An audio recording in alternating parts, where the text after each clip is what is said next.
ভোটের সময় আইনশৃঙ্খলা রক্ষাকারী বাহিনী হিসেবে সশস্ত্র বাহিনীর সদস্যদের সংযুক্ত করা গেলে আস্থা বাড়বে বলে মন্তব্য করেছেন ইলেকশন কমিশনার অবসরপ্রাপ্ত ব্রিগেডিয়ার জেনারেল আবুল ফজল মোহাম্মদ সানাউল্লাহ।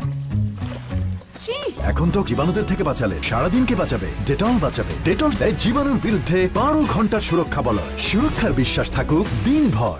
সকালে নীলফামারীতে ভোটার তালিকা হালনাগাদ উপলক্ষে আয়োজিত মতবিনিময় সভায় তিনি আরও বলেন, ভোটার নিরাপত্তায় বিএনসিসি সদস্যদেরকেও সংযুক্ত করতে নির্বাচন কমিশনের পক্ষ থেকে সুপারিশ করা হয়েছে। আগামী নির্বাচন কবে অনুষ্ঠিত হবে তা নির্বাচন কমিশনের হাতে নেই জানিয়ে তিনি বলেন, প্রধান উপদেষ্টার বক্তব্য অনুযায়ী স্বল্প সংস্কারের শেষে 2025 সালের ডিসেম্বর থেকে 2026 সালের জুনে নির্বাচন অনুষ্ঠিত হওয়ার সম্ভাবনা রয়েছে, আর সেই হিসেবে প্রস্তুতি নিচ্ছে নির্বাচন কমিশন।